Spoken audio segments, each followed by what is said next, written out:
স্ত্রীর পেট পিঠ মানুষ দেখে আপনার আত্মসম্মানে লাগে না, আপনার মতো বেহায়া পুরুষ আসমানের নিচে আর হতে পারে না। আপনি বেহায়া পুরুষ, আপনার মধ্যে আত্মসম্মান নেই, ব্যক্তিত্ব বলতে আপনার মধ্যে কিচ্ছু নেই। শোনেন, আলী রাদিয়াল্লাহু আনহু একবার বাহিরে গিয়েছেন, এক সাহাবী বলেন আপনার স্ত্রী কেমন আছে? তিনি তখন উত্তর দিলেন, আমার মন চাইতেছে তোমার গলার উপরে তরবারি বসাইয়া তোমার শরীর থেকে কল্লা আলাদা করে দিই। আল্লাহু আকবার। এটাকে বলে গায়রত। সাহাবায়ে কেরাম তাদের স্ত্রীকে নিয়ে আলোচনা, একজন কেমন আছেন জিজ্ঞেস করলো, তার স্ত্রীর ব্যাপারে আলোচনা অন্য পুরুষের সামনে পছন্দ করতেন না। বিবাহ শাদীতে আমাদের সমাজে প্রচলিত কিছু অনইসলামিক কর্মকাণ্ড এবং সামাজিক কুসংস্কার যেগুলো চলমান আছে, এগুলোর ব্যাপারে আমরা ধারণা নেই। আমি 32টি পয়েন্ট ধারাবাহিকভাবে তুলে ধরব ইনশাআল্লাহ। নাম্বার 1, 1 নাম্বার, বিবাহের ক্ষেত্রে অনেক ছেলে মেয়েদেরকে দেখা যায় পালিয়ে বিবাহ করে। পালিয়ে বিবাহ করা এটা শরীয়ত সম্মত নয়। বিবাহ শাদী এটা গোপনে করার জিনিস, পালিয়ে করার জিনিস, নাকি প্রকাশ্যে করা উচিত? প্রকাশ্যে করা উচিত। সুতরাং পালিয়ে বিবাহ করা এটা কোনোভাবেই ইসলাম সমর্থন করে না। একটি মেয়ে তার অভিভাবকের অনুমতি ছাড়া বিবাহ করতে পারবে না। মুসনাদে আহমদ, ইবনে মাজাহ, তিরমিজি, আবু দাউদ বিখ্যাত হাদিসের 4টি গ্রন্থে এই হাদিস বর্ণিত হয়েছে। হাদিস বর্ণনাকারী সাহাবী হচ্ছেন উম্মুল মুমিনিন, আমাদের মা আয়েশা রাদিয়াল্লাহু আনহা। তিনি বলেছেন, আল্লাহর হাবিব বলেছেন, আইয়ুমা ইমরাআতিন নাকাহাত বিগাইরি ইযনি মাওয়ালিহা ফানিকাহুহা বাতিলুন ফানিকাহুহা বাতিলুন ফানিকাহুহা বাতিলুন।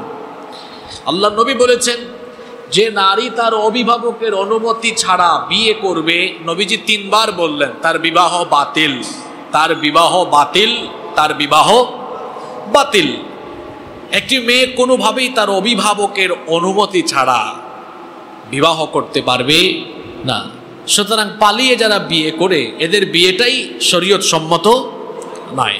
অনেকে পালিয়ে বিবাহ করে আবার আলেমদের কাছে প্রশ্ন করে, হুজুর পালিয়ে বিবাহ করা কি জায়েজ আছে? করে কি করে না? করে। আবার অনেকে এমনও বলে, হুজুর নিয়ত করছি, মেনে নেয় না তো, পালিয়ে বিবাহ করব। তা আমি বললাম, তোমার বোনকে যদি আরেক ছেলে এভাবে পালায়া নেওয়া যায় তোমার কেমন লাগবে? মজা লাগবে? বলে না হুজুর, খারাপ লাগবে। তো বললাম, আপনার যেমন খারাপ লাগবে তেমনি আপনি যার বোনকে বা যার মেয়েকে পালিয়ে নিয়ে যাবেন বলে ভাবছেন তারও খারাপ লাগবে। বিবাহ শাদী এটি একটি ইসলামী আচার অনুষ্ঠান। এটাকে প্রকাশ্যে ঘোষণা দিয়ে করতে আদেশ দিয়েছেন মুহাম্মদ সাল্লাল্লাহু আলাইহি ওয়াসাল্লাম। নবীজি বলেছেন, তোমরা প্রকাশ্যে বিবাহের ঘোষণা দিয়ে প্রকাশ্যে অনুষ্ঠান করো। আল্লাহ তাআলা কোরআনে কারীমে বলেছেন, ওয়া আনকিহুল আয়ামা, তোমাদের মধ্যে যারা, সূরা নূরে আল্লাহ বলেছেন, অবিবাহিত নরনারীকে তোমরা বিবাহের ব্যবস্থা করে দাও। এটাকে পালিয়ে করতে বলা হয় নাই, গোপনে করতে বলা হয় নাই। সুতরাং ইয়াং জেনারেশনের সকলকে আমরা দৃষ্টি আকর্ষণ করব, এ ধরনের চিন্তা চেতনা যদি কারো থাকে তাহলে মাথা থেকে রিমুভ করে ফেলতে হবে। পালিয়ে বিবাহ করা এটা ইসলাম সম্মত, শরীয়ত সম্মত নয়। নাম্বার 2 নাম্বার, আমাদের সমাজে বিবাহ শাদীতে দিনদারিতার চাইতে রূপ সৌন্দর্য, টাকা পয়সা, বংশমর্যাদা ইত্যাদিকে প্রাধান্য দেওয়া হয়, যা সম্পূর্ণ ইসলামী রীতিনীতির বিরোধী। নবীজি বলেছেন, ফাযফার বিদাতিদ দীনি তারিবাত ইয়াদাক, বিবাহের ক্ষেত্রে সবার উপরে দিনদারিতাকে প্রাধান্য দাও, নইলে তুমি কল্যাণ থেকে বঞ্চিত হয়ে যাবে। আমাদের সমাজে অনেক ক্ষেত্রে আমরা দেখি বহু ছেলেমেয়ের মা বাবা তাদের ছেলে মেয়েদেরকে বিবাহ দেওয়ার ক্ষেত্রে দিনদারিতার চাইতে তারা অন্যান্য বিষয়গুলো বেশি প্রায়োরিটি দিয়ে থাকেন। আগে জিজ্ঞেস করে না, বাবা তুমি কি 5 ওয়াক্ত নামাজ পড়ো, হালাল উপার্জন করো? কিসের হালাল? উল্টা বলবে, কয়টা ফ্ল্যাট আছে, কয়টা গাড়ি বাড়ি আছে, সরকারি চাকরি করো, সরকারি চাকরি করো কিনা। আর আমাদের দেশের মানুষ মনে করে সরকারি চাকরি পাওয়া মানেই হচ্ছে বিরাট বড় লোক হয়ে যাওয়া। কেন মনে করে? কারণ আশেপাশে সরকারি চাকরি করে এরকম টাকা বানায় ফেলছে, বহু মানুষকে দেখে তো এখন কোন পন্থায় বানিয়েছে ওইটা দেখে না। সরকারি চাকরি করে কেউ বড় লোক হওয়ার কোনো সুযোগ কি? আপনারা এত আসতে বললেন কেন? সুযোগ আছে এখানে। সরকারি চাকরিজীবী যারা আছেন, আমি আপনাদের প্রতি সম্মান রেখে বলছি, চাকরি করে বড় লোক হওয়ার, পয়সাওয়ালা হওয়ার কোনো সম্ভাবনা ব্যবসা করে হওয়া যায়। চাকরি করে মানুষ ধনীও হয় না, গরিবও মোটামুটি চলে। বাংলাদেশে সরকারি চাকরিতে আপনি কত লক্ষ টাকা বেতন পাবেন বলেন? আপনি চাকরিতে ঢুকলেই তো 30, 40, 50, 60, আমি ধরে নিলাম 70,000, এত টাকাও হয়। সারা জীবনের চাকরির বেতন ভাতা সুবিধা মিলাইয়া কি আপনি বাড়ি বাদ দেন, বাড়ির জায়গা কিনতে পারবেন কি? আমি কি ভুল বলেছি? তো সরকারি চাকরিতে ঢুকেছে, 5 বছর হয়েছে, গাড়ি কিনেছে জাপানের টয়োটা ব্র্যান্ডের, বাড়ি বানিয়ে ফেলেছে, সম্পদ বানিয়ে ফেলেছে। এটা সরকারি চাকরিজীবী না, এটা শেষরা চোর। দেখেন নাই কুরবানি, এক সরকারি কর্মকর্তার ছেলে 15 লক্ষ টাকার ছাগল, 34 না 35 লক্ষ টাকার কুরবানি। চিন্তা করেছেন আপনি? তার বাপের সারা জীবনের উপার্জনের পয়সা দিয়ে এগুলো সম্ভব? কথা বলছেন না কেন? সম্ভব? এগুলো সম্ভব না। তা আপনি শুরুতেই বলেন সরকারি চাকরি করো, এটা জিজ্ঞেস না করে বলেন যেটাই করো, চাকরি করো আর ব্যবসা করো, হালাল উপায়ে করো কি করো না, এটা জিজ্ঞেস করা দরকার। এটা জিজ্ঞেস করে না, শুরুতেই বলে সরকারি চাকরি করো কিনা। আপনার মেয়ে বিয়ে দিবেন, প্রথম যোগ্যতা কি সরকারি চাকরি করা? প্রথম যোগ্যতা কি বিসিএস ক্যাডার হওয়া? প্রথম যোগ্যতা হবে ছেলে দিনদার কিনা, প্রথম যোগ্যতাই হবে ছেলে নেককার কিনা। ছেলের বাড়ি থাকলে থাকুক, ফ্ল্যাট থাকলে থাকুক, যদি দিনদার না হয়, একটা বেদিন ছেলের কাছে মেয়ে বিবাহ দিলে তার কোটি কোটি টাকার বাড়ির ভেতরে আপনার মেয়ে শান্তিতে থাকবে না। আর দিনদার ছেলের টিনের বাড়ি হলেও ওই টিনের বাড়িতে আপনার মেয়ে সুখে শান্তিতে বসবাস করবে, এতে কোনো সন্দেহ। আমাদের সমাজে প্রচলিত যে অনৈসলামিক কর্মকাণ্ড মুসলমানদের মধ্যে আমরা দেখছি, সেটা হচ্ছে বিবাহ শাদীকে দিনদারিতাকে প্রাধান্য না দেওয়া। অবিবাহিত ভাইদেরকে অনুরোধ করব এবং অবিবাহিত বোনদেরকেও বলবো, বিবাহ শাদীতে সবার আগে দিনদারিতাকে প্রায়োরিটি দিতে হবে। একটা ছেলে বা একটা মেয়ে নামাজি কিনা, পর্দা মেনটেন করে কিনা, হালাল উপায়ে উপার্জন করে কিনা, চরিত্র ভালো কিনা, এটা সবার আগে দেখতে হবে। নাম্বার 3 নাম্বার, আমাদের সমাজে মাঝে মাঝে আমরা দেখি অনেক পিতামাতা ছেলে কিংবা মেয়ে তাদের অনুমতি ছাড়াই জোরপূর্বক বিবাহ দেয়। জোরপূর্বক বিবাহ দেওয়ার রীতিনীতি আমাদের সমাজে আছে না নাই? জোর জবরদস্তি করে বিবাহ দিলে ওই ছেলে মেয়েদের দাম্পত্য জীবন সুখময় হওয়ার চাইতে অনেক সময় বিপরীত হয়ে যায়। এজন্য প্রত্যেক মা বাবার উচিত বিয়ে শাদীর ক্ষেত্রে তাদের ছেলে মেয়েদের কাছ থেকে জিজ্ঞেস করা যে আমরা যেটা ঠিক করছি তুমি এটাতে রাজি কিনা, খুশি কিনা, তোমার পছন্দ হয়েছে কিনা। কোনো নবী রাসূল তাদের ছেলে মেয়েদেরকে ফোর্স করে কিছু করেন নাই, এটা নবীদের শিক্ষা নয়। এই যে কুরবানি গেল, কুরবানির ঘটনা আপনারা জানেন। ইব্রাহিম আলাইহিস সালাম তার ছেলেকে কুরবানি করতে ফোর্স করেছেন? কথা বলেন। আমি তো গত জুমায় বলে গিয়েছিলাম কি সুন্দর প্রস্তাব, ইয়া বুনাইয়া, আমার কলিজার টুকরা সন্তান, ইন্নী আরা ফিল মানামি আন্নী আযবাহুক, আমি স্বপ্নে দেখেছি আমি তোমাকে জবাই করছি। এরপরে বলেন নাই সুতরাং আজ তোমাকে ধইরা জবাই করে ফেলবো, বলেছেন ফানজুর মাযা তারা, এখন তুমি বলো তোমার অভিমত কি, তোমার রায় কি, তোমার ডিসিশন কি। সুবহানাল্লাহ। দেখেন আল্লাহর বিধান কুরবানি পালন করবেন, ফোর্স করলেন না, বলেন বাবা তোমার অভিমত কি। বাবা যেমন, ছেলেও কি সুন্দর জবাব, ইয়া আবাতি ফাআল মা তুমারু সাতাজিদুনি ইনশাআল্লাহু মিনাস সাবিরিন, আপনি যে ব্যাপারে আদিষ্ট হয়েছেন তা পালন করুন, অবশ্যই আমাকে সবরকারীদের অন্তর্ভুক্ত পাবেন। সুবহানাল্লাহ। কোন নবী তার ছেলেকে মেয়েকে ফোর্স করেন নাই, কোনো ক্ষেত্রেই তারা ফোর্স করেন নাই। সুতরাং বিবাহ শাদী এটা গুরুত্বপূর্ণ একটা বিষয়, এটা তো ছেলে খেলা নয়। বিবাহ শাদী মানে হচ্ছে একটা নতুন জীবন শুরু হওয়া, ছেলে মেয়েদেরকে জোর করা উচিত নয়। এজন্য ছেলে মেয়েদের কাছ থেকে জেনে নিতে হবে যে এই বিবাহে তার মতামত আছে কিনা। আপনি আপনার সিদ্ধান্তে বিয়ে দিলেন, যদি দাম্পত্য জীবনে কোনো অসুবিধা হয় এই খোঁটা সারা জীবন আপনাকে বহন করতে হবে। মেয়ে বাড়িতে এসে বলবে, আব্বা আপনি জোর করে আমাকে বিয়ে দিয়েছেন, আপনার কারণে জীবন তছনছ। আপনি ভাই হয়ে বোনকে জোরপূর্বক বিবাহ দিয়েছেন, সারা জীবন এই খোঁটা আপনাকে নিতে হবে। ভাই তুমি আমার জীবনটাকে শেষ করে দিলা। কি বলেন? এরকম সমাজে আছে কি নাই? আছে। জোরপূর্বক বিবাহ দেওয়া ঠিক নয়। ছেলে মেয়েদের মতামত জানতে হবে।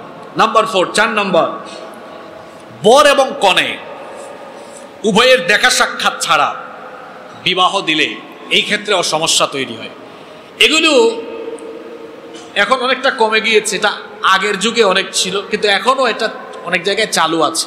ছেলে মেয়ে উভয় কাউকে দেখে না, শুধু তাদের উভয় পক্ষের অভিভাবক কথা বলে ঠিক করে ফেলছে। অনেক সময় দেখা যায় ছেলে কিংবা মেয়ে দেশের বাইরে থাকে, দেখা সাক্ষাতের সুযোগ দেয় না, দেখা সাক্ষাতের কোনো সুযোগ দেয় না। কই হুজুর দেখছে তো, ছবিতে দেখছে, ছবিতে দেখার পরে বিয়ে করে বাসর ঘর থেকে পালাইছে, এমন কাহিনীও আছে না? কারণ ছবি আর বাস্তব কি এক জিনিস? এক জিনিস না তো। অনেক সময় ভিডিওতে ছবিতে অনেককে দেখা যায় একরকম, বাস্তবে আরেক রকম। কারণ ছবিতে অনেক সময় আটা ময়দা দেওয়া থাকতে পারে, ইফেক্ট আছে না, ইফেক্ট থাকতে পারে, কালোকে সাদা বানিয়ে দেওয়া। এটা হচ্ছে বর্তমান প্রযুক্তির কারসাজি। অনেক ছেলেরা আছে ফেসবুকে মেয়েদের আইডি দেখে, প্রোফাইলে সুন্দর ছবি দেখেছে, পাগল হয়ে যায়, ফ্রেন্ড রিকোয়েস্ট পাঠায়, মেসেঞ্জারে টেক্সট করা আরম্ভ করে। যখন ছবিতে দেখছে পাগল হয়ে গিয়েছে, কোনো সময় যদি বাস্তবে দেখে তখন সে উল্টা আরো দৌড় মারে। এরকম হয় কি হয় না? সুতরাং শুধু ছবি দেখি, ভিডিও দেখি এরকম সিদ্ধান্ত নেওয়া উচিত নয়। বরং সুন্নাহ হলো বিয়ের আগে বর কনে উভয়কে দেখে নেবে, উভয়কে দেখবে, প্রয়োজনে কথা বলবে, এরপরে বিবাহের সিদ্ধান্ত হবে। এটাই হচ্ছে সুন্নাহসম্মত পদ্ধতি। বর কনে উভয়কে না দেখে বিবাহের সিদ্ধান্ত নেওয়া, এটি অনেক ক্ষেত্রে দাম্পত্য জীবনকে জটিল এবং দুর্বিষহ করে ফেলতে পারে। নাম্বার 5 নাম্বার, পাত্রী দেখার ক্ষেত্রে আমাদের দেশে মারাত্মক কিছু অনইসলামিক কর্মকাণ্ড আমরা অবলোকন করি। বিবাহের আগে একটি ছেলে একটি মেয়েকে দেখে নিবে। আল্লাহ নবী এ ব্যাপারে তাগিদ দিয়েছেন। নবীজি বলেছেন, ইদা খাতাবা আহাদুকুম ইমরাআতান ফালা জুনাহা আলাইহি আন ইয়ানজুরা ইলাইহা। তোমাদের কেউ যখন কোনো রমণীকে, কোনো নারীকে বিবাহের প্রস্তাব দিবে, প্রস্তাবের জন্য ওই নারীকে সে যদি দেখে নেয় তাহলে এতে তার কোনো গুনাহ হবে না। এক সাহাবী এসে নবীজিকে বললেন, ইয়া রাসূলুল্লাহ, আমরা বলি সাল্লাল্লাহু আলাইহি ওয়াসাল্লাম, আমি অমুকের মেয়েকে বিয়ে করতে চাই। নবীজি বললেন, তুমি কি তাকে দেখেছো? সাহাবী বললেন, না। নবীজি বললেন, যাও তাকে গিয়ে দেখে নাও, এতে বিবাহের সিদ্ধান্ত নিতে তোমার জন্য সহজ হবে। সুবহানাল্লাহ। তাহলে বিবাহের আগে পাত্রী দেখে নেওয়া এটা সুন্নাহ, দেখবেন। কিন্তু এই দেখতে গিয়ে আমাদের দেশে যেটা হয়, এবং এই পাত্রী দেখার যে নিয়ম আমাদের দেশে চালু আছে, এটা অত্যন্ত দুঃখজনক। দেখা যাচ্ছে পাত্রী দেখার ক্ষেত্রে ইসলামী শরিয়ার নিয়ম নীতি লঙ্ঘন হচ্ছে। যিনি বিয়ে করবেন তিনি যাচ্ছেন, তার সাথে তার বাবা, তার দুলাভাই, তার ভাই, বড় ভাই, ছোট ভাই, তার 14 গোষ্ঠীর অনেককে নিয়ে যায়। এখন যে মেয়েকে আপনি বিয়ে করবেন সেই মেয়েকে আপনি দেখতে পারেন, এতে কোনো অসুবিধা নাই। বা আপনার ঘরের মা থাকতে পারে, বোন থাকতে পারে, শিশু বাচ্চা এরা আছে আপনার সাথে, এতেও কোনো অসুবিধা নাই। আপনার মা দেখলেন, আপনার বোন দেখলেন, আপনার ভাবি দেখলেন, কোনো অসুবিধা নাই। কিন্তু আপনার সাথে আপনার দুলা ভাই, আপনার বাবা, আপনার চাচাতো ভাই, আপনার কাজিন, ছোট ভাই, বড় ভাই, এলাকার ভাই, কত ভাই নিয়ে যায়। কি বলেন? চট্টগ্রামে তো এগুলো নেই।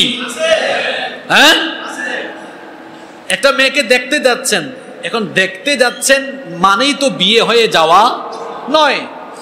আর আপনার স্ত্রীকে যদি আপনি যদি তাকে বিয়ে করেন, আপনার এই হবু স্ত্রীকে দেখা তো আপনার এই দুলা ভাই বা আপনার এলাকার ছোট ভাই, বড় ভাই, এদের জন্য দেখা কি জায়েজ? এটা আমরা করছি। এবং বহু বোনরা অনেক সময় অভিযোগ করেন যে হুজুর আমরা যখন আমাদের পিতামাতাকে বুঝাই যে ছেলে আমাকে দেখতে চাচ্ছে, ওকে ফাইন, ছেলে আসবে, ছেলের সাথে দেখা করব, কথা বলবো, কিন্তু ছেলের ফ্যামিলির অন্য কোনো পুরুষ মানুষের সাথে আমি দেখা করব না, তাদের সামনে যাব না, এটা বললে অনেক মা বাবা মেয়ের উপরে তেড়ে যায়, বলে নতুন হুজুর হইছো তুমি, তাই না? 14 পুরুষ থেকে এই রীতিনীতি আমাদের চলে আসতেছে। হ্যাঁ, সবার সামনে মেয়ে যাবে, মানে বিষয়টা দেখলে আসলে মনে হয় যে কুরবানির হাটে পশু যেমন সবাই মিলে জড়ো হয়ে দেখে, আমাদের সমাজে অনেক বিয়ে শাদীতে দেখা যায় বিবাহের আগেই মেয়েকে সাজায়া এমনভাবে আনা হয় ওই বরপক্ষের লোকদের সামনে, মনে হয় যেন তেমনই। আর যে পরিমাণ প্রশ্ন করা হয়, অবান্তর নানা প্রশ্নবাণে তাকে জর্জরিত করা হয়। কি বলেন, এরকম চিত্র আছে না নাই? এটা করা যাবে না, এটা সম্পূর্ণ ইসলামী রীতিনীতি বিরোধী। আমি আগেই বলেছি, বিবাহ ইসলামী অনুষ্ঠান, এটা হবে আপনার সমাজের তৈরি করা কুসংস্কারের নীতিতে না আল্লাহর নীতিতে। আর সমাজ চলবে ইসলামের রীতিতে, বরং সমাজের রীতি দিয়ে ইসলাম চলতে পারে, এটা মনে রাখতে হবে। তাহলে বিবাহের সাথে পাত্রী দেখার ক্ষেত্রে এ ধরনের শরিয়া বিরোধী কাজ করা যাবে না। নাম্বার 6 নাম্বার, এবার যখন পাত্রী দেখা হলো, পাত্রী দেখার পরে উভয় পক্ষ বৈঠক আরম্ভ করলেন মোহরানার ব্যাপারে। মোহরানার ব্যাপারে দেখা যায় অনেক সময় প্রেশার ক্রিয়েট করা হয়, চাপ দেওয়া হয়। আবার বিপরীতও দেখা যায়, অনেকের সামর্থ্য আছে তাও দেখা যায় সে তার সামর্থ্যের আলোকে মোহরানা না দিয়ে অনেকটা কমিয়ে দিতে চায়। এই দুই চিত্রই আমরা সমাজে দেখি। কি বলেন, দেখা যায় না এরকম? প্রথম কথা হলো, বিবাহকে সহজ করে দিতে হবে। এটা হচ্ছে আল্লাহ এবং তার রাসূল সাল্লাল্লাহু আলাইহি ওয়াসাল্লামের দেওয়া শিক্ষা। বিবাহকে সহজ করে দিতে হবে, যাতে করে জিনা, ব্যভিচার, অশ্লীলতা এগুলো সমাজে চিরতরে বন্ধ হয়ে যায়। বিবাহ সহজ করার একটি প্রক্রিয়া হলো মোহরানাকে যত বেশি সহজ করে দেওয়া যায়। এই মোহরানা সাব্যস্ত হবে উভয় পক্ষের আলোচনার ভিত্তিতে। কেউ কোনো পক্ষকে এক্ষেত্রে প্রেশার ক্রিয়েট করবে না, আবার কেউ কারো উপরে জুলুমও করবে না। আর আমাদের মনে রাখা দরকার, একটা ছেলে যখন বিয়ে করে তার বয়স 22, 23, 24, 25, 26, 28, 30 বছর, এই বয়সে আসলে একটা ছেলের কাছে অত বেশি টাকা পয়সা থাকে না। আর যাদের কাছে থাকে ম্যাক্সিমাম ক্ষেত্রে দেখবেন ওটা তার নিজের না, ওটা তার বাপ দাদার। তো বাপ দাদার পয়সায় যারা বুক ফুলিয়ে চলে, এটা আমি বরাবর সবসময় বলি, এরা গাধা। আর যারা নিজের পরিচয়ে চলে, নিজেরা উপার্জন করে, মা বাপকে ডিস্টার্ব করে না, নিজেরা উপার্জন করে, নিজেরা ওই অল্প উপার্জনে চলছে, পরিশ্রমী, এই ছেলেগুলো হলো শাহজাদা। মেয়ে বিয়ে দেওয়ার ক্ষেত্রে গাধা মার্কা ছেলের কাছে বিয়ে না দিয়ে শাহজাদা মার্কা ছেলের কাছে বিয়ে দিবেন। তো একটা ছেলে 25, 26, 27 বছরে কোটি কোটি টাকা, লক্ষ লক্ষ টাকার মালিক হয়ে যায় না যে সে আপনার মেয়েকে 10 লক্ষ, 20 লক্ষ, 30 লক্ষ টাকা মোহরানা দিতে পারবে। এ ধরনের সামর্থ্য তার থাকার কথা নয়। আচ্ছা বলেন তো, যে কথাটা বললাম, বিবাহিত ভাইয়েরা বলেন, যারা বিয়ে করে ফেলেছেন, আপনাদের বিয়ের সময় কি আপনারা কোটিপতি ছিলেন? মানুষ আসলে টাকাওয়ালা, পয়সাওয়ালা হওয়ার জন্য তার একটা এইজ আছে, বয়স আছে। ওইটা হইতে হইতে বাংলাদেশে আমরা যেটা দেখি 32, 35, 36, কোনো কোনো ক্ষেত্রে 40 বছর হয়ে যায়। কারণ পড়াশোনা শেষ করতে করতে 22, 23, 24 বছর শেষ হয়। এরপরে তো সে কর্মজীবনে প্রবেশ করে, চাকুরি করুক আর ব্যবসা করুক। এটা তো 20 বছর পরে শুরু করছে, তাই না? 20 বছর পরে শুরু করছে। যারা তার বাপদাদা থেকে প্রতিষ্ঠিত কোনো ব্যবসা পেয়ে যায়, এদের জন্য কম সময়ে আরো বেশি পয়সাওয়ালা হওয়ার সুযোগ তার আছে, কারণ সে পেয়ে গেছে। আর যারা পায় না, নিজেরা জিরো থেকে স্টার্ট করে, ওরা তো সংগ্রাম করে এক যুগ চলে যায় তার নিজেকে একটা লেভেলে নিয়ে যেতে। এরকম হয় কি হয় না? তো আপনি এই ছেলের কাছে দাবি করে বসলেন 20 লক্ষ টাকা দিবে, সে কি সিঙ্গাপুর থেকে ভিক্ষা করে এনে দিবে নাকি? বিবাহ শাদীতে মোহরানাকে সহজ করে দিতে হবে। নবী করিম সাল্লাল্লাহু আলাইহি ওয়াসাল্লাম যতগুলো বিয়ে দিয়েছেন, সকল বিয়েতে তিনি মোহরানা সহজ করে দিয়েছেন। ওই যে প্রথম জুমাতে বলেছিলাম না, একজন সাহাবীর বিয়ে নবীজি একটা লোহার আংটির বিনিময়ে মোহরানা দিয়ে তিনি বিবাহের ব্যবস্থা করে দিয়েছেন। সুবহানাল্লাহ। আরেক সাহাবীর কিচ্ছু নাই, বললেন তুমি যে মেয়েকে বিয়ে করছে কুরআন পারে না, তাকে কুরআন শিখাও, এটাই বিবাহের মোহরানা। সুবহানাল্লাহ। তাহলে মোহরানা কি করে দিয়েছেন? সহজ করে দিয়েছেন। মোহরানা কঠিন করে ফেলা কিংবা প্রেসার ক্রিয়েট বা জুলুম করা, এটা হচ্ছে বিয়ে শাদীতে আরেকটি অনৈসলামিক কর্মকাণ্ড এবং কুসংস্কার। নাম্বার 7, 7 নম্বর, বিয়ে শাদীতে গায়ে হলুদের আয়োজন, এটা হচ্ছে আরেকটি অনৈসলামিক কর্মকাণ্ড এবং এটি হচ্ছে আরেকটি বিজাতীয় সংস্কৃতি। বিজাতীয় সংস্কৃতি দেখা যায় বিয়ের আগের দিন গায়ে হলুদের অনুষ্ঠানের নামে অশ্লীলতা, বেহায়াপনা, নাচ গান, বাদ্যযন্ত্রের সয়লাম, নারী পুরুষের অবাধ মেলামেশা এবং গায়ে হলুদকে কেন্দ্র করে যে অনুষ্ঠানগুলো হয়, এই অনুষ্ঠানগুলো দেখলে মনেই হয় না যে এরা মুসলমানের ঘরের সন্তান। ঠিক আছে কথা? এরকম হয় কি হয় না? যাদের বাড়িতে গায়ে হলুদ আছে তাদেরকে বলছি, আমার কিছু কিছু কথা কিন্তু তীরের মতো, খুব শক্ত করে আমি এগুলো বলি। এর কিছু কারণ আছে। কারণ আমাদের সমাজে কিছু বেহায়া মানুষ আছে, এদেরকে বুঝাতে বুঝাতে বুঝাতেও তারা বুঝতে চায় না। এদের জন্য এ ধরনের কথাগুলোই দরকার। বিয়ে শাদীর ক্ষেত্রে যারা গায়ে হলুদের অনুষ্ঠান করে, এদের ঘরে যে ছেলে মেয়েগুলো জন্ম হবে সবগুলো ঝাঁকানাকা ডিজে মার্কা, সন্ত্রাসী, মাদকাসক্ত, লুচ্চা, বদমাশ হবে, এতে কোনো সন্দেহ নাই। এদের ঘরে আল্লাহওয়ালা সন্তান হবে না, মুফাসসির হবে না, মুহাদ্দিস হবে না, নৈতিক চরিত্রবান আল্লাহওয়ালা সন্তান এদের ঘরে কোনোদিনও হবে না। হবে কেমনে? বিয়ের মতো পবিত্র অনুষ্ঠান শুরু করেছে পবিত্রতা দিয়ে না অপবিত্রতা দিয়ে? তো অপবিত্র কাম দিয়ে শুরু করেছে। তো এই দাম্পত্য জীবন থেকে হিসাবে যেগুলো আসবে, এগুলো কি পবিত্র আশা করেন না অপবিত্র আশা করে? আপনি শুরুই তো করেছেন অপবিত্রতা দিয়ে। সুতরাং গায়ে হলুদের মতো বিজাতীয় অপসংস্কৃতি এবং অনৈসলামিক কর্মকাণ্ড থেকে আমাদের প্রত্যেকটি মুসলিম পরিবারকে সচেতন থাকতে হবে এবং এ জাতীয় অনুষ্ঠান আমাদেরকে পরিহার করতে হবে ইনশাআল্লাহ। নাম্বার 8 নাম্বার, অত্যধিক জৌলুস এবং আড়ম্বর অনুষ্ঠানের সাথে বিবাহ শাদী আয়োজন করা, এটাও শরিয়া সম্মত নয়। কারণ অতিরিক্ত খরচ এবং বেশি ধুমধাম করতে গেলে অনেক সময় মানুষ হারাম পন্থার উপরে ডিপেন্ড করতে হয়। আপনি বলবেন কিভাবে? এরকম সমাজে হাতে গোনা কয়েকজন পাবেন যার সামর্থ্য আছে, কিন্তু এটাকে যদি সামাজিকতা বানানো হয় যে এটা আমার সমাজের কালচার, করতেই হবে, তাহলে দেখা যাবে টাকা নাই, সুদে টাকা এনে বিবাহের অনুষ্ঠান পরিচালনা করে। আমি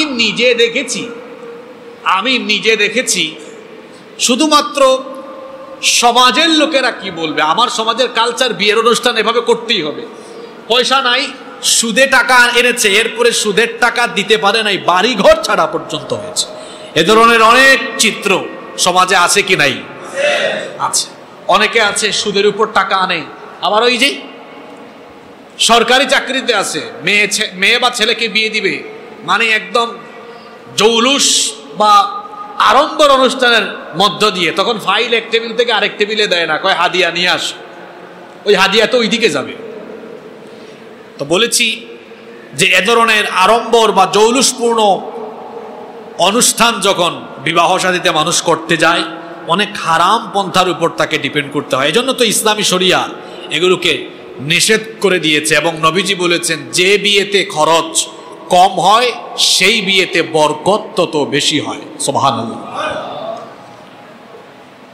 আমাদের যশ খ্যাতি দরকার না বরকতের দরকার?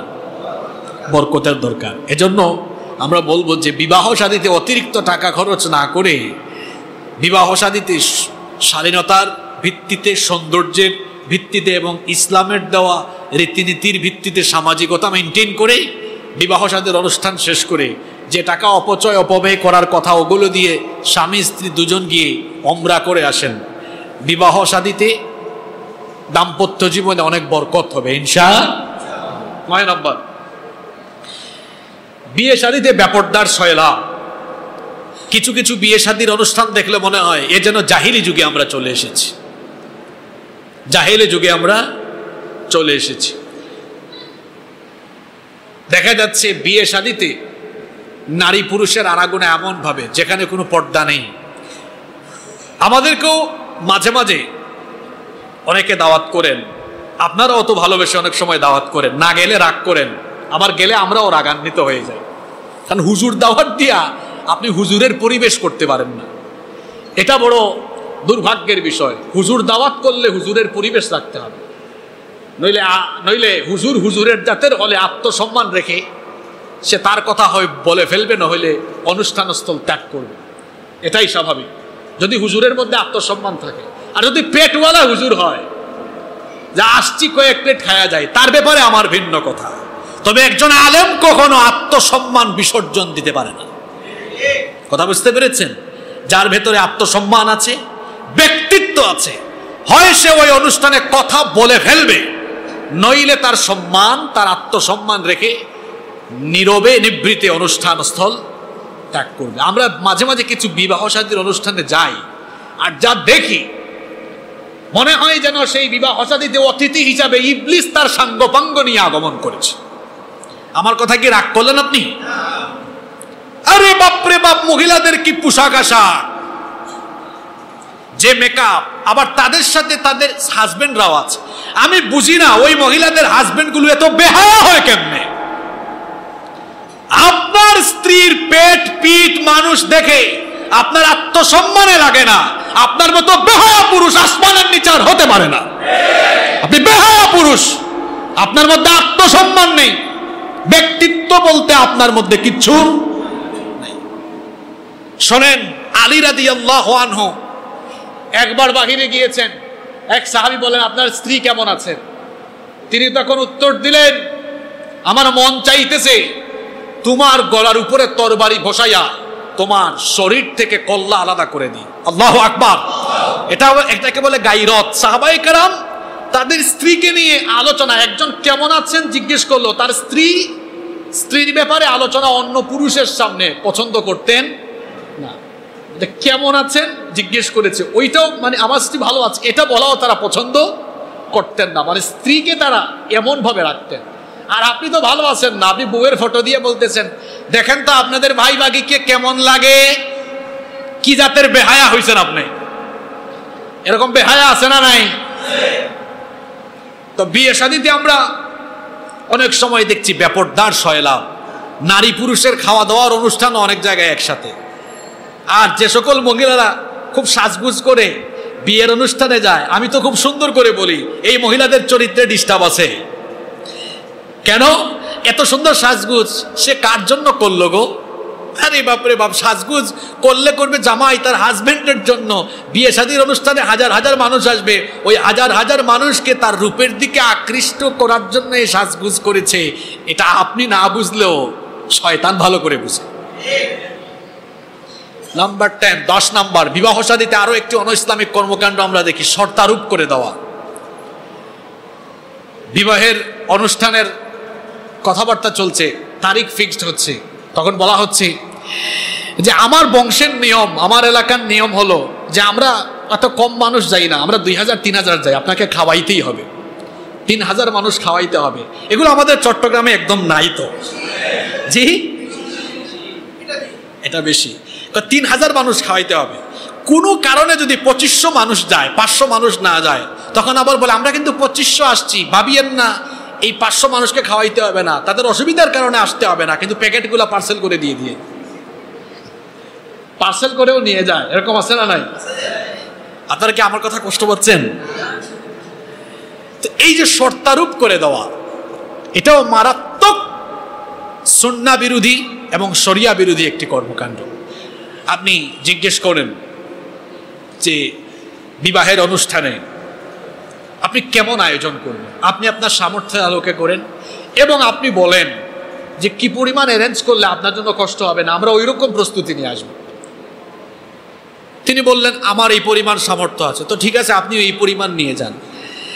কিন্তু জোর করে চাপিয়ে দেওয়া বা কঠিন শর্তারোপ করে দেওয়া, এটা আসলে শরিয়া সম্মত কোনো কাজ হতে পারে নাম্বার 11 নাম্বার যৌতুক। যৌতুক তো ইসলামে নিষিদ্ধ। শুকরের গোশত খাওয়া যেমন হারাম, কুকুরের পায়খানা খাওয়া যেমন হারাম, তেমনি যৌতুক খাওয়া মুসলমানের জন্য হারাম।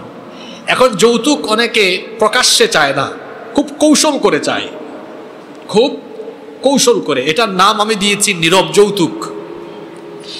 মানে আমাদের সমাজে এমন হয়েছে, ইসলাম আসলে কন্যা মেয়ে সন্তানের মা বাবাকে অনেক মর্যাদা দিয়েছে, আর আমাদের সমাজ মেয়ে সন্তানের মা বাপকে বেকায়দায় ফেলে দিয়েছে। কথা বুঝতেছেন? মেয়ে সন্তানের বাবা মাকে ইসলাম সম্মান দিয়েছে, মর্যাদাও দিয়েছে, আর আমাদের সমাজ মেয়ের বাবা মাকে বেকায়দায় ফেলে দিয়েছে। মানে মেয়ে জন্ম দিয়ে এই বাবা মা ঠেকছে, যখন বিয়ে দিতে যাবে তখন হয় যৌতুক প্রকাশ্যে চাওয়া হচ্ছে, অথবা বলা হচ্ছে নীরবে নীরবে কৌশল করে। মেয়ের বাবা কিছু বলছেন না, তখন ছেলের বাবা বলছেন আপনার মেয়েকে আমরা নিয়ে যাব, আর আপনাকে আমরা দেওয়ার জন্য ফোর্স করব না, আপনারই তো মেয়ে, আপনি যা দেন খুশি হইয়া আর কি, এটা আমাদের কোনো অসুবিধা নাই। এখন খুশি হইয়া কিছু না দেই যদি, তাহলেও বিপদ আছে। ওই বাড়িতে যাওয়ার পরেই শাশুড়ির খোটা, ওই বাড়ির মানুষের খোটা। হ্যাঁ, ফকিন্নি আসছে, তার বাপ তাকে কিছুই দিল না, আবার কৌশল করে চায়াও ফেলে অনেকে। এখন মেয়ে বিয়ে দেওয়ার পরে অনেক এলাকায় মানুষ সামাজিকতা বানিয়েছে, এটা নাকি সামাজিক রীতি, সামাজিক নিয়ম। একদম খাট, পালং, সোফা, আলমারি, ওয়ার্ড্রোব, ফার্নিচার, এসি, ফ্রিজ, মানে যা লাগে সব দিতে হয়। কেন দিতে হয়? এটা নাকি সামাজিক রীতি। আরে যে সামাজিক রীতিনীতি সমাজের অনেক মানুষকে মজলুম বানিয়ে দেয়, যে সামাজিক রীতিনীতি অনেক মেয়ে সন্তানের পিতামাতাকে মজলুম বানিয়ে দেয়, ওই সামাজিক রীতিনীতিকে আমি আমার জুতার নিচে ফেলে দিব।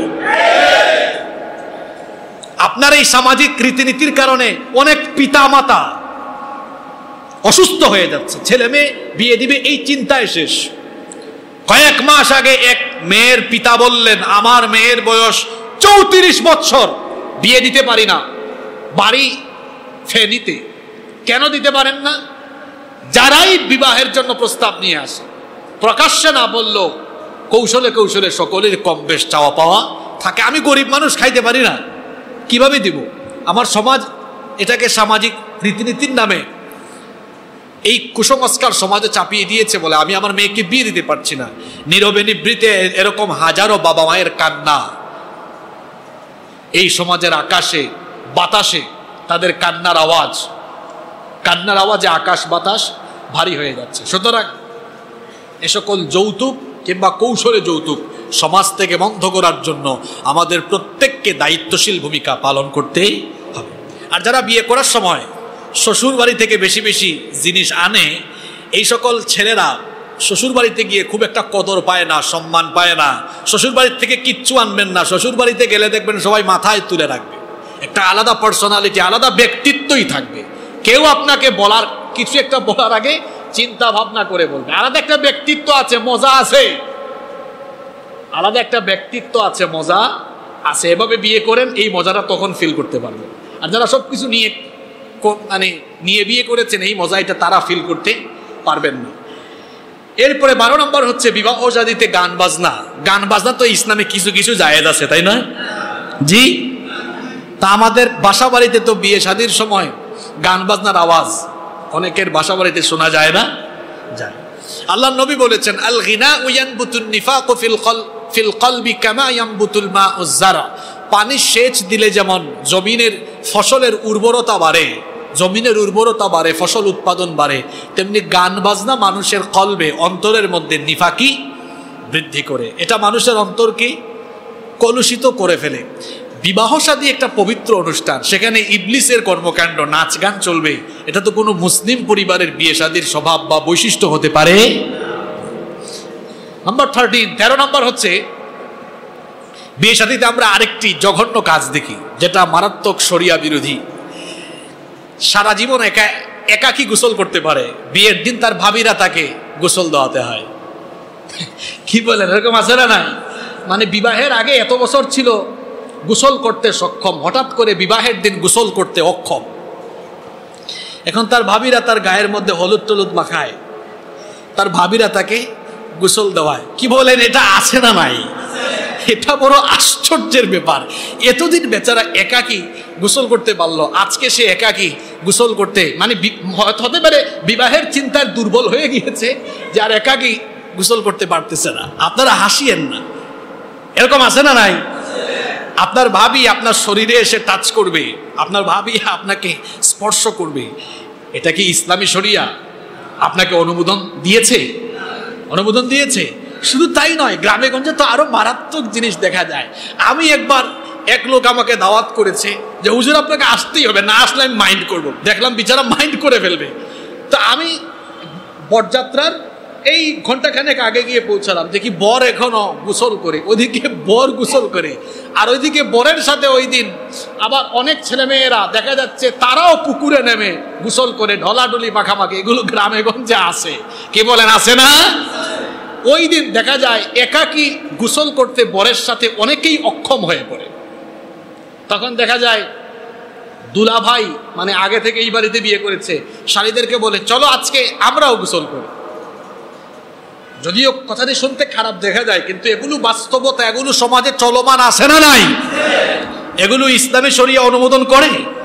এইসব কর্মকাণ্ড আমাদের সমাজ থেকে পরিহার করার জন্য আমাদেরকে দায়িত্বশীল ভূমিকা পালন করতে হবে। নাম্বার 14, 14 নাম্বার,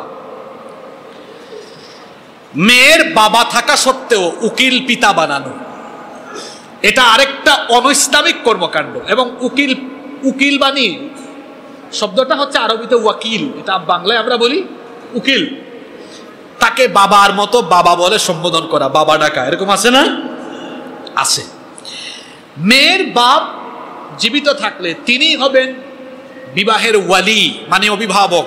মেয়ের বাবাই মেয়ের ইজিন আনবেন, অনুমতি আনবেন। যদি মেয়ের বাবা জীবিত না থাকেন, সেই ক্ষেত্রে ওই মেয়ের মাহারাম কোনো ব্যক্তি, যেমন তার চাচা, মামা, ফুফা ইত্যাদি, মেয়ের অভিভাবক অর্থাৎ পিতার অবর্তমানে সেই ওয়াকালত। ওয়াকালত মানে হচ্ছে কি? অভিভাবকত্ব, অভিভাবকের ভূমিকা পালন করবে। এটা আমাদের সমাজ বানিয়ে ফেলেছে উকিল বাপ। আপনাদের চট্টগ্রামে এটা আছে কিনা জানি না, আমাদের সিলেটে আছে। হ্যাঁ আছে। এই যে উকিল বাপ বানানো, এটা শরীয়ত সম্মত নয়। আপনারা যে কোনো বড় আলেমকে জিজ্ঞেস করবেন, দেখবেন সকলেরই একই কথা, এটা শরিয়া সম্মত নয়। বরং যে মেয়ের পিতা জীবিত আছেন তিনি মেয়ের পক্ষে ওকালত অর্থাৎ মেয়ের অভিভাবক হিসাবে তিনি তার মেয়ের ইজেন আনবেন, অনুমতি আনবেন, এবং এভাবেই বিয়ে হবে। 15 নাম্বার, আরেকটি অনৈসলামিক কর্মকাণ্ড আমরা দেখি যে ছেলে মেয়েকে উঠায় নিয়ে যাওয়ার পরে ওই মেয়ে নববধূকে, কনেকে, মানে এই মহিলা সারা জীবন একাকী পায়ে হেঁটে চলাফেরা করতে পেরেছে, ওই দিন বিবাহের দিনে মানে গাড়ি থেকে আর নামতে পারে না, মানে সমাজ তাকে ওই দিন অক্ষম বানিয়ে ফেলেছে। ওই দিন ওই ছেলের দুলা ভাই বা ওই ছেলের ভাই এসে তারে কুলে করে বাসায় নিয়ে উঠায়। ইন্না লিল্লাহি ওয়া ইন্না ইলাইহি রাজিউন। এই কালচার আছে তো? আচ্ছা বলেন তো, এটা দেখতে কি খারাপ লাগে না? হ্যাঁ, ইবলিসও তো অবাক হয়ে যায়, কিরে কামটা হইলো কি? একটু আগে কবুল করলো কে, আর এখন কুলে উঠাইলো কে? কিছুক্ষণ আগে কবুল করলো কে, আর এখন কুলে উঠাইলো? আর আপনার কি খারাপ লাগে না যিনি বিয়ে করলেন, যে কবুল করলাম আমি, হ্যাঁ, আর কুলে উঠাই ফেলছে আমার দুলা ভাই, কামটা হইলো কি? আছে না নাই এরকম? এটা তো বড় আশ্চর্যের ব্যাপার। কবুল করলেন আপনি, বিবাহের খরচ করলেন আপনি, আর ওইদিকে কুলে উঠাইয়া, হ্যাঁ, মানে ফিল নিচ্ছে আপনার দুলা ভাই। বুঝতেছেন কারবারটা? আস্তাগফিরুল্লাহ। এই কর্মকাণ্ড সমাজ থেকে রিমুভ করতে হবে আমাদেরকে। কনে এসেছে, প্রয়োজনে কুলে উঠাইতে হলে, রাস্তায় কাদা আছে, পানি আছে, হতে পারে কি পারে না, এখন তো পানি হয়ে যাচ্ছে, কুলে উঠাইতে হলেও তার কবুল করা জামাই উঠাবে, তার হাজব্যান্ড উঠাবে, অন্য কেউ। এরপরে আসেন 16 নম্বর, ওই যে বিয়ের দিনে গিয়েছে জামাই, বর গিয়েছে অথবা পড়ে গিয়েছে, বেচারা এত বছর নিজের হাত নিজে ধুইয়া খাওয়া দাওয়া খাইতে পেরেছে, তখন নাকি তার সেবিকা, তার শালি হাত ধুইয়া দিতে হয়। এটা সমাজের আরেকটা জঘন্য রীতিনীতি। কি বলেন, আছে না নাই? মানে শালীরা হাত ধোয়ায়, দুলা ভাই হাত ধোয়া দিয়ে আপনার হাত ধোয়াই দিচ্ছে, এরপরে পয়সা দাবি করছে। আপনার শালী, তার সাথে তো প্রয়োজন ব্যতীত আপনার কথা বলা বা দেখা দেওয়া জায়েজ নেই। আপনি কেন, মানে সে কেন আপনার হাত ধোয়া দিবে? এটা অত্যন্ত জঘন্য এবং শরিয়া বিরোধী কাজ। 17 নাম্বার হচ্ছে ওয়ালিমা না করা। অনেকে আছে মেয়ের বাড়িতে অনুষ্ঠান জোর করেই করায়, আমরা 3000 আসবো, তারপর সে ওয়ালিমা করে না। অথচ মেয়ের বাড়ির অনুষ্ঠানের চাইতে ওয়ালিমার গুরুত্ব অনেক বেশি। ওয়ালিমাকে কোন ওলামায়ে কেরাম বলেছেন সুন্নাতে মুআক্কাদা, কোন ওলামায়ে কেরাম বলেছেন ওয়াজিব। তো ওয়ালিমা এটার গুরুত্ব এত বেশি যে নবীজি একবার আব্দুর রহমান বিন আউফ রাদিয়াল্লাহু আনহুকে তার বিয়ের পরে বললেন যে শোনো, কমপক্ষে একটা ছাগল দিয়ে হলেও তুমি তোমার ওয়ালিমা সম্পন্ন করো। আর ওয়ালিমার ক্ষেত্রে কোনো ধরনের বৈষম্য করা যাবে না, ওয়ালিমা হোক আর বিয়ে শাদী হোক। আমাদের সমাজে দেখা যায় অনেক সময় বিয়ে শাদীতে আমরা ধনীদেরকে দাওয়াত করি। আমার সমাজে আমার আত্মীয় কিন্তু গরিব বলে তাকে দাওয়াত করি না, অথবা দাওয়াত করলেও খাবারের যে আইটেম থাকে মেনু, সেখানেও কিছু পার্থক্য দেখা যায়। দেখা যায় যে ওই বামের সারিতে আমার ধনী ধনী গেস্টরা আসছেন, ওখানে 10 আইটেম, আর এখানে আমার সমাজের গরিব আত্মীয় 5 আইটেম। বৈষম্য আছে না নাই? এটা করা যাবে না। এ ধরনের কাজ, এ ধরনের শিক্ষা ইসলাম আমাদেরকে দেয় না। 18 নম্বর, বিবাহের আসরে বা বিবাহের দিনে মেয়ে বাড়ির পক্ষ থেকে ছেলেরকে সোনার আংটি, স্বর্ণের আংটি হাতে পরিয়ে দেওয়া হয় বা স্বর্ণের চেইন দেওয়া হয়। তো পুরুষের জন্য স্বর্ণ ব্যবহার করা হালাল না হারাম? এটা করা যাবে না। অনেকে বলে এটা আমার সমাজের কালচার, এটা আমার সমাজের নীতি, আমাদের এলাকার রীতি, এটা আমরা গোল্ড দেই। তো আপনি যে টাকা দিয়ে গোল্ড দিবেন ওই টাকা দিয়ে সমমূল্যের গিফট পৃথিবীতে নাই। তো কি বলেন, নাই? আছে। অন্য কিছু দেন। আপনি আপনার জামাইকে গোল্ড না দিয়ে, স্বর্ণ না দিয়ে অন্য কিছু দেন। কারণ অনেকে কৌশল করে দেয়, হুজুর গোল্ডটা আসলে জামাইকে দিয়েছি, এটা কৌশল করে দিয়েছে, কারণ জানি জামাই হারাম, এটা ব্যবহার করতে পারবে না, ঘুরে ফিরে এটা আমার মেয়ে পাবে। তাহলে এটা কি আর গিফট দেওয়া হইল? আমি অনেককে জিজ্ঞেস করেছি যে আচ্ছা আপনি আপনার মেয়ের জামাইকে গোল্ড দিলেন কেন? কয় হুজুর কায়দা করে দিচ্ছে। কায়দা করে দিয়েছে। বললাম কেমন কায়দা করলেন? কয় জামাই তো এটা ব্যবহার করবে না, ঘুরে ফিরে এটা আমার মেয়ের হয়ে যাবে। তো বললাম আপনার মেয়েকে আপনি আলাদা দিতেন, আপনার জামাইকে আলাদা দিতেন। কারণ আপনার জামাই যে একটা গিফট যদি পেত, একটা হাদিয়া যদি পেত আপনার তরফ থেকে, শ্বশুর শাশুড়ির কাছ থেকে যদি পেত, ছোট হোক বা বড় হোক, সেটা তার জন্য সুন্দর একটা মেমোরি, সুন্দর একটা স্মৃতি, ঠিক না? এবং এটাকে সে গুরুত্ব সহকারে রাখতো। আপনি দিলেন এমন জিনিস, সেটা সে ব্যবহার করতেও পারবে না, আপনাদের কথা তার মনেও থাকবে। এরপরে আসেন 19 নম্বর, এটা তো আরো জঘন্য কাজ। আমাদের সমাজে অনেক ছেলেরা আছে বিয়ে শাদীর পরে মোহরানা আদায় করে না, বউয়ের কাছে বাসর ঘরে গিয়ে মাফ চায়, মাফ করে দাও, মাফ করে দাও। আর ওই দিন মেয়েরাও খুব ইমোশনে থাকে, বেশি দেরি করে না, কয় যা মাফ করে দিলাম। পরে যদি কোনো কারণে ডিস্টার্ব হয়, দাম্পত্য জীবনে তালাক হয়ে গেল, তখন ওই মেয়ে দেখা যায় বলে এই আমার মোহরানা দাও। ছেলে যদি বলে মনে নাই, তুমি না ওই দিন ওই যে ওই রাতে মাফ করে দিয়েছিল, কই দিছি এটা আবেগে দিছি, বিবেক ছিল না, এখন আমার বিবেক আছে। কি বলে, এরকম হয় কি হয় না? তো এই যে মাফ চেয়ে নেওয়া, যেমন আমাদের সমাজে এটা প্রচলিত আছে যে যদি মোহরানা একটু মোটা অঙ্কে না দেয়, সমাজের এত মানুষ উপস্থিত, বলবো অমুকের মেয়ের বিয়ে হয়েছে, এত কম টাকা মোহরানা। তো বলে ফেলে তার জামাইকে, মেয়ের জামাইকে ডেকে নিয়ে আলাদা বা ছেলে পক্ষকে আলাদা নিয়ে বলে আমরা একটু লেখাই আর কি, অসুবিধা নাই। পরে ছেলে মেয়ের কাছ থেকে মাফ চেয়ে নিবে না, এটা কোনো অসুবিধা নাই। আসলে মোহরানাটা হবে সামর্থ্যের ভিত্তিতে, এবং এটা নগদ দিয়ে দেওয়া উত্তম। কেউ যদি নগদ দিয়ে দেন অতি উত্তম, এটাই সুন্নাহ। কেউ যদি না পারেন পরবর্তীতে দিবেন, কিন্তু মাফ চেয়ে নেওয়ার কোনো সিস্টেম তো শরিয়াতে নাই। মাফ চেয়ে নিবেন কেন আপনি? কারণ মোহরানা এটা তো তার হক, আপনার স্ত্রীর হক, এই হক আপনাকে আদায় করতে হবে। 20 নম্বর, আমাদের সমাজে বিবাহে আমরা আরো একটি মারাত্মক অনইসলামিক কর্মকাণ্ড দেখি, যেটা হিন্দুয়ানি প্রথা। যেমন বাঁশের কুলায় চন্দন, কুলা বুঝেন তো আপনারা? কুলা, এটা শহরে জন্ম নেওয়া অনেক ছেলেমেয়েরা হয়তো চিনবে না, গ্রামে আমরা কুলা ব্যবহার করি, তাই না? কোলা দিয়ে ধান চাল দিয়ে করে, এই কোলার মধ্যে চন্দন, তারপরে হলুদ, মেহেদি, ধান, দুর্বা ঘাস ইত্যাদি রাখে। তারপর আগুন জ্বালায়া ছেলে মেয়েকে সামনে এনে কুলা দিয়ে মূর্তি পূজারীদের মতো এরকম নাড়াচাড়া করে। কি বলে, নাড়াচাড়া নাই? আবার এই হলুদ ছেলে মেয়েদের কপালে কিংবা গালে তিনবার করে লাগায় দেয়। এটা হিন্দুয়ানি কালচার, এটা হিন্দুয়ানি সংস্কৃতি, এটা আমার ইসলামী কোনো সংস্কৃতি নয়। এরপরে 21 নম্বর, বিয়ে শাদীতে রং ছিটানো, রং মাখামাখি হয়। ওই দিন দেখা যায় বুড়া বুড়িদেরও জুস উঠে, তারাও রং মাখামাখি করে। কি আছে না? আছে। তো এই যে রং মাখামাখি করা, নারী পুরুষ একত্রে মিশে যাওয়া, এটা অনৈসলামিক কর্মকাণ্ড। এরপরে 22 নম্বর, ফটোগ্রাফি। এটা তো না হলে এখন চলেই না, তাই না? ফটোগ্রাফি চলছে। মেয়েকে পার্লার থেকে সাজিয়ে এনে রেখে দেওয়া হয়েছে ডায়াসের মধ্যে। এরপরে ছবি তুলতেছে, মানুষও ছবি তুলতেছে তার কাছে গিয়ে ঘেঁষাঘেঁষি ঢলাঢলি করে। তবে আমার একটু আশ্চর্য লাগে ওই দুর্ভাগা ছেলের জন্য, যে ছেলে বিয়ে করছে তার বউ ডায়াসে বসা আর তার ফটো সবাই তুলছে, তার একটু খারাপও লাগে না? কি বলেন? এ ধরনের বেহায়া মানুষ নাই তো আমাদের সমাজে? আছে না নাই? এই যে ফটোগ্রাফি, ভিডিওগ্রাফি, একদম শুরু থেকে শেষ পর্যন্ত, এবং সেখানে অবাধে মেলামেশা, এগুলো শরিয়া সম্মত কোনো কাজ নয়। 23 নম্বর, এটা তো আরো জঘন্য, এটা বর্তমানে শুরু হয়েছে। কিছু কিছু ছেলেমেয়েরা বিবাহের তারিখ ফিক্সড হওয়ার পরেই একজন ফোন করে আরেকজনকে, মানে ছেলে মেয়েকে ফোন করছে, চলো আমরা বিবাহের আগেই পেজ খুলি, আমাদের পেজ খুলে এখন থেকেই ব্লগ শুরু করি, আর ব্লগের উদ্বোধন হবে আমাদের বিবাহের ভিডিও দিয়ে।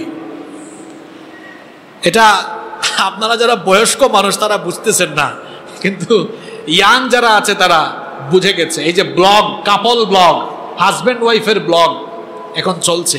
মহিলারা এখন কি করবে? ঘরে বসে রান্না বান্না যেগুলা করে ওগুলাও ভিডিও করে ব্লগ বানায় দিচ্ছে। তারপরে কোথাও যাচ্ছে হাজব্যান্ড ওয়াইফ, ট্রাভেল ব্লগ, কাপল ব্লগ, ফুড ব্লগ। এই ব্লগের যে একটা ফিতনা এখন শুরু হয়েছে, এটা হচ্ছে কিয়ামতের আগের একটা অন্যতম ফিতনা। কিয়ামতের আগে, দাজ্জাল আসার আগে এ ধরনের ফিতনাগুলো প্রকাশিত হবে। তো এই যে ব্লগ হচ্ছে এখন বিবাহ শাদীকে কেন্দ্র করে, এবং যাদের বিয়ে তারা নিজেরাই করছে, এগুলো অত্যন্ত জঘন্য, গর্হিত এবং শরিয়ার দৃষ্টিতে অত্যন্ত নিন্দনীয় কাজ। এরপরে 24 নম্বর, শেরিকাদের সাথে, শালীদের সাথে বর বসে একসাথে খাচ্ছে, একজন আরেকজনকে খাওয়াই দিচ্ছে। 25 নম্বর, নির্দিষ্ট দিনক্ষণ দেখে, মানে বর এবং কনের জন্মদিনে বিয়ে করা যাবে না। তারপর এই তারিখে আমার পিতৃপুরুষ অমুক মারা গিয়েছেন, এই তারিখে বিবাহ করা যাবে না। মুহররম মাসে অথবা আশুরার দিনে বিবাহ করা যাবে না। এই ধরনের আকীদা বিশ্বাস লালন করা, এটা হচ্ছে জঘন্যতম আকীদা, কুসংস্কার, এবং এসবের সাথে ইসলামের কোনো সম্পর্ক। 26 নম্বর হচ্ছে, বিয়ে শাদীতে যাওয়ার আগে প্রসিদ্ধ কোনো কবর জিয়ারত করে যাওয়া, প্রসিদ্ধ কোনো ওলির কবর জিয়ারত করে যাওয়া, হ্যাঁ, কিংবা প্রসিদ্ধ কোনো কবরস্থান জিয়ারত করে যাওয়া। এ ধরনের রীতিনীতিও সমাজের বহু জায়গায় প্রচলিত আছে কি নাই? আছে। এগুলোর সাথে ইসলামের কোনো সম্পর্ক নাই। তারপরে 27 নম্বর, এটা তো আছে, স্ত্রীর হক আদায়ে শারীরিকভাবে অক্ষম পুরুষের সাথে টাকার লোভে অনেক সময় মেয়েও বিয়ে বসতেছে, অথবা মেয়ের মা বাপও শারীরিকভাবে অক্ষম, ফিজিক্যালি অক্ষম, ওই ছেলের সাথে তাদের মেয়েকে বিয়ে দিচ্ছে। এগুলো নাই তো এখন? কি নাই? এগুলো আছে। এ ধরনের সংসারগুলো নষ্ট হচ্ছে, এবং পরকীয়া বৃদ্ধির জন্য এটাও একটা অন্যতম কারণ। পরকীয়া বৃদ্ধির জন্য এটাও একটা অন্যতম কারণ। কারণ হাজব্যান্ড ওয়াইফ উভয়ের চাহিদা মতো যখন হচ্ছে না, তখনই দেখা যাচ্ছে পরকীয়ার মতো অশ্লীলতা, বেহায়াপনা, জিনা, ব্যভিচার, এগুলো সমাজে বেড়ে যায়। তারপরে 28 নম্বর, অনেকেই মনে করেন মহিলাদের যে মাসিক একটা অসুস্থতা আছে, এটা যখন থাকবে এই সময়ে বিবাহ শুদ্ধ হবে না বা বিবাহ জায়েজ হবে না, এটা অনেকে মনে করেন না, এতে কোনো অসুবিধা নাই। বরং এগুলো জাহেলি যুগের কালচার। জাহেলি যুগের অনেক কাফিররা মহিলাদের পিরিয়ড হলে পরে তাদেরকে ঘর থেকে বাহিরে রেখে দিত, কিন্তু ইসলাম এত সুন্দর। দেখেন, আম্মাজান আয়েশা রাদিয়াল্লাহু আনহা বলেছেন, আমার তো পিরিয়ড চলা অবস্থায়ও নবীজি আমার কোলে মাথা রেখে আমার সাথে গল্প করেছেন। সুবহানাল্লাহ, ইসলাম কত সুন্দর। অথচ আমার সমাজে অনেকেই এই ধরনের আকীদা বিশ্বাস লালন করেন, যেটা ঠিক নয়। 29 নম্বর হচ্ছে বিধবাদেরকে বিয়ে করতে অপছন্দ করা। এটা তো সুন্নাহ বিরোধী কাজ। নবী করিম সাল্লাল্লাহু আলাইহি ওয়াসাল্লাম প্রথমেই বিয়ে করেছেন একজন কুমারী নারীকে। আমাদের সমাজে বিধবা নারীদেরকে বিয়ে করা, এটা অনেকেই তার মানে ব্যক্তিত্বের সাথে যায় না এরকমটা মনে করো। অথচ একজন বিধবাকে বিয়ে করার মধ্যে অনেক ধরনের কল্যাণ রয়েছে। আজকে সময় থাকলে এগুলো আমি আরো বিস্তারিত বলতাম। 30 নম্বর হচ্ছে যাদের সাথে দেখা করা মেয়ের জায়েজ নয়, অর্থাৎ নন মাহরাম, এই ধরনের পুরুষদের দিকে দিয়া মেয়ের ইজিন নেওয়া বিয়ের সময়। এটাও হয়, মেয়ের ইজিন যখন আনা হয় তখন দেখা যায় যে নন মাহরাম, গাইরে মাহরাম অনেক পুরুষ মেয়েদের সামনে চলে যায়, যেটা উচিত নয়। 31 নম্বর বিয়ের আসরে একই স্টেজে বর কনেকে বসিয়ে সব শ্রেণীর মানুষ কর্তৃক তাদেরকে দেখা, তাদের সাথে বসা, সেলফি তোলা, ভিডিও ধারণ করা, এটা মারাত্মক শরিয়া বিরোধী একটি কাজ। 32 নম্বর হচ্ছে ওয়ালিমা অনুষ্ঠান বা বিবাহ অনুষ্ঠানে শুধু উঁচু শ্রেণীর মানুষকে দাওয়াত করে গরিবদেরকে দাওয়াত না করা, এটাও এক ধরনের সামাজিক বৈষম্য, এবং কোনো বৈষম্যকে ইসলাম কখনো সমর্থন করে না। এই যে বিবাহ কেন্দ্রিক 32টি অনইসলামিক কর্মকাণ্ড আপনাদের সামনে আমি তুলে ধরলাম, এগুলো সমাজে চালু আছে কি না? এগুলোর সাথে ইসলামের কোনো সম্পর্ক আছে? এ ধরনের কাজ থেকে আমাদেরকে বিরত থাকতে হবে। আমি সংক্ষেপে 1-2 মিনিটে বিবাহের আগে যে প্রস্তুতিগুলো নেওয়া দরকার সেগুলো বলে এই বিষয়ে আলোচনা শেষ করছি। বিবাহের আগে 1 নাম্বার যে প্রস্তুতি, এগুলো অবিবাহিতদের ওয়াজ, যারা বিয়ে করেন নাই। 1 নাম্বার প্রস্তুতি হলো যিনি বিবাহ করবেন তিনি সব ধরনের পাপ কাজ থেকে মুক্ত থাকবেন, নিজের চরিত্রের হেফাজত করবেন। 2 নাম্বার হচ্ছে বিবাহের আগে থেকেই তিনি দোয়া করবেন যাতে তিনি একজন নেককার জীবন সঙ্গিনী পান। রব্বানা হাব লানা মিন আজওয়াজিনা ওয়া মিন যুররিয়াতিনা কুররাতা আ'য়ুনি ওয়াজআলনা লিল মুত্তাকিনা ইমামা। রব, আমাকে একজন নেককার চক্ষু শীতলকারী স্ত্রী আমাকে গিফট করো। এই দোয়া করতে হবে কার কাছে? আল্লাহর কাছে। 3 নাম্বার বিবাহের ক্ষেত্রে নেককার মেয়েকে প্রাধান্য দিতে হবে, আর মেয়ে হলে নেককার ছেলেকে প্রাধান্য দিতে হবে। 4 নাম্বার জীবন সঙ্গিনীর হক সম্পর্কে সচেতন হতে হবে। বিবাহের আগেই জানতে হবে আমার স্ত্রীর হক কি, আমার স্ত্রীর কোন কোন হক আমাকে আদায় করতে হবে। যদি মেয়ে হন একজন স্ত্রী, তিনি জানবেন তার স্বামীর কি কি হক তাকে আদায় করতে হবে, এগুলো জেনে নিতে হবে। 5 নাম্বার, বিশেষ করে এটা ছেলেদেরকে বলবো, অবিবাহিত যারা আছেন অবশ্যই হালাল পন্থায় উপার্জন করবেন, তাহলে আপনার দাম্পত্য জীবনে গোটা জীবনে বরকত দিবেন কে? 6 এবং সর্বশেষ হলো পারিবারিক ব্যবস্থাপনা এবং প্যারেন্টিং সম্পর্কে জ্ঞানার্জন করবেন, প্রয়োজনে আলেম ওলামাদের কাছে যাবেন, এই বিষয়গুলো জেনে নেবেন। এবং এই 6টি প্রস্তুতি যখন নিয়ে আপনি বিবাহ করবেন, ইনশাআল্লাহ আপনার দাম্পত্য জীবন অনেক সুন্দর হবে, সুখময় হবে এবং বরকতময় হবে ইনশাআল্লাহ। আলোর পথে 24 ঘন্টা শুধু ইসলাম প্রচার।